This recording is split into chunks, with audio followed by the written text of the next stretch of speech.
In this age of computer databases, space travel, and diminishing frontiers, many find it hard to believe that some things may exist without humans knowing about them.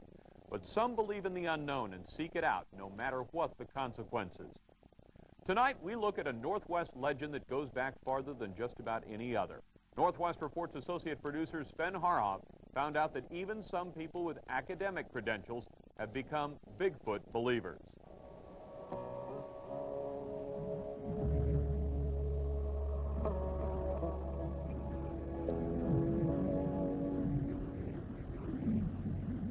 Legends of Bigfoot have been around the Northwest more than 100 years. The Indians who lived here before Lewis and Clark made carvings of creatures that some say represent the earliest sightings of Sasquatch.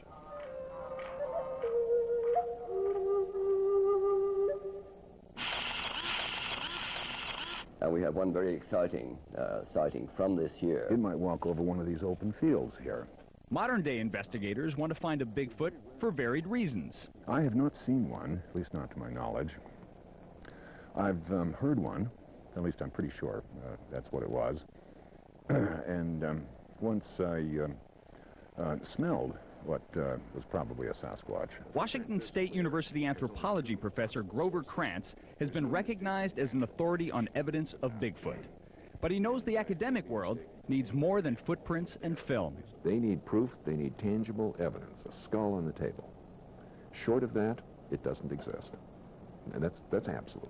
Krantz tells Northwest Reports he sees a clear way to prove Bigfoot's existence. Go out and shoot one. I think that's wrong. I think it's very wrong. In fact, I think it's criminal, just about. Peter Byrne, a big game hunter turned naturalist, looks for Bigfoot with little more than a camera. He says his research project is a benign operation. I think it's very wrong to say shoot one to prove that it's there, and we're very much against that. Byrne runs what he calls the Bigfoot Research Project out of a house in Parkdale, Oregon, on the road to Mount Hood. We're fairly satisfied that the things are there, and basically what we're doing, in a nutshell, is gathering all of the information and putting it into a computer against a prepared database and looking for patterns.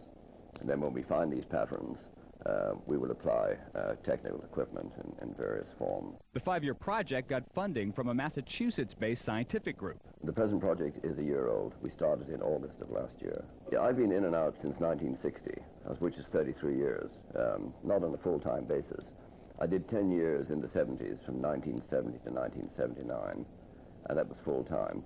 But since then, I've been in and out of it, giving it what time I can in the search. In the 50s, Byrne joined organized searches for Yeti, or the abominable snowman, in Asia's Himalaya mountains.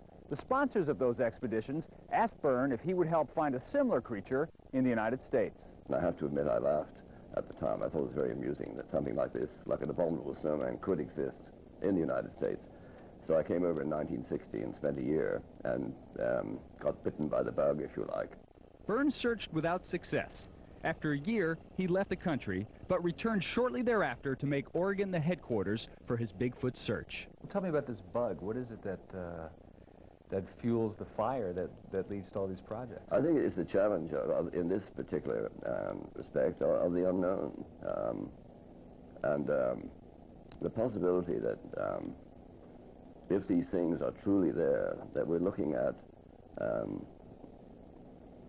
something that's, shall we say, almost still living in the primordial world. We think these things are human in form, a hominid form. We don't think they're animals. Fact of the matter is, this is not an animal. It's somewhere between ape and human. It is flat-out ape. An older man with his dog were out here, and they encountered one. Krantz developed his Bigfoot interest during his teenage years. When I became a professional anthropologist, I realized that if this thing is real, it's very important in my field. Even if it isn't real, it's indirectly important because it's a piece of folklore that's really weird. So I felt that I couldn't honestly just ignore it. I had to find out for sure, one way or the other. So I looked into it, and to my satisfaction, I did find out for sure. Krantz says the most compelling evidence supporting the existence of Bigfoot are footprints. Hundreds of footprints found all over the region. Many of them are faked, but not all, says Krantz. So if even one of those wasn't fake, Yeah. You don't need half, you don't need 1%, you just need one. Meaning? One real one. And then you know that the species is real. And what's the likelihood of at least one of these being real? Guaranteed. So Krantz is convinced. He even suggests Sasquatches may be an endangered species and that they may need our help. But you can't help what you can't find. Bigfoot believers have yet to convince the scientific community or the public. And they know that the only way to stop the ridicule they face is to produce indisputable evidence.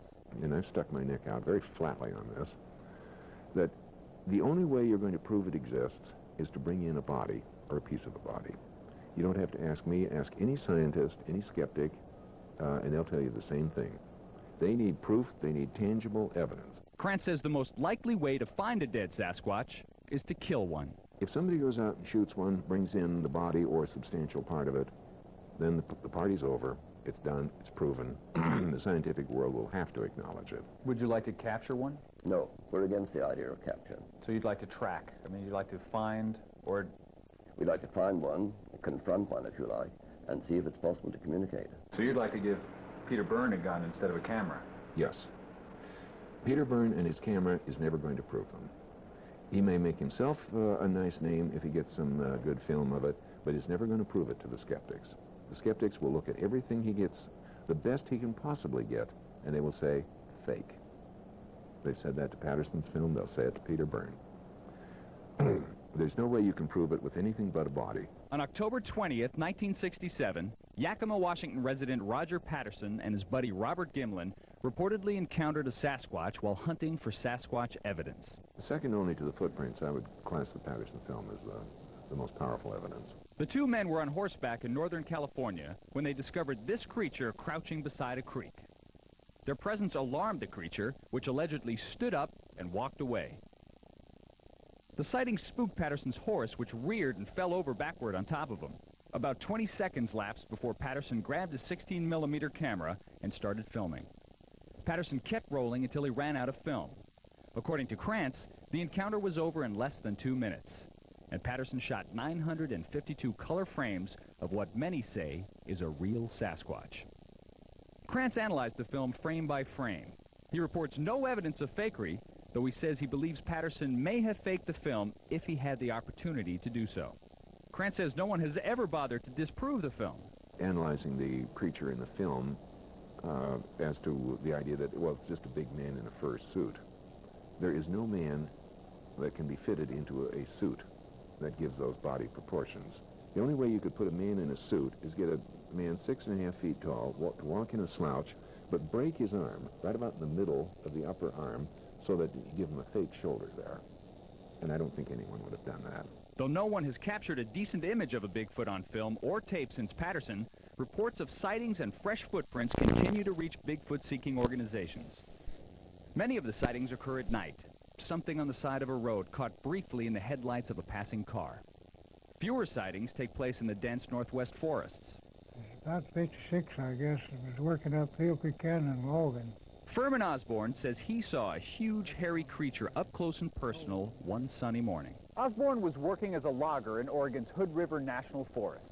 He and his colleagues were taking a break in the shade one day when a Bigfoot-like creature allegedly appeared. Here come this big thing right up out of the brush, took up through there. It looked to be about 7 feet tall, big, tall, long, hairy legs, and it stood upright, but it's got a real big, broad shoulders drooped over, you know, mostly. It looked sort of like a man, it looked like a beast. And it was a big thing. Like I say, it's 6, 7 feet tall. And it weighed several hundred pounds. Osborne followed the creature to get a better look. He says it quickly headed toward thick scrub. He didn't run, he just walked real fast, like big long strides. Osborne says he threw some rocks at it in hopes of getting it to turn and show its face. It did not, and that was the last time Osborne ever saw such a creature. So you do believe that there are creatures out there? Yeah, well, I know there are creatures of some kind because I saw it and I was close to it, but what it was, I'll never know probably. Perhaps none of us will ever know for sure if Sasquatch-like creatures exist. For some, it might be the search for the unknown that makes the Bigfoot mystery so intriguing. But not so for Krantz. He wants the hunt to end, and end fast. My reputation in straight science has suffered very badly for this, and I would feel very vindicated if the search is ended successfully. As for Peter Byrne, he still has 4 years of funding for his search. He can't say what he'll do after that, though he gives no indication he'll give up the search. So you never tire? I mean, you don't get up in the morning someday and say, this is the last thing that I want to do is... No, I get up in the morning and say, this is the day I may find Bigfoot. Sven tells me that at least a couple of Bigfoot sightings have happened in the last couple of months. 2 loggers saw a Sasquatch in the Gifford-Pinchot National Forest on September 13th. His exact location has been held back to stop anyone who wants to go out and shoot one. 4 hikers made a second sighting early last month near Sacramento. We'll certainly keep you up to date on Bigfoot sightings we hear about. Northwest Reports continues in just a moment.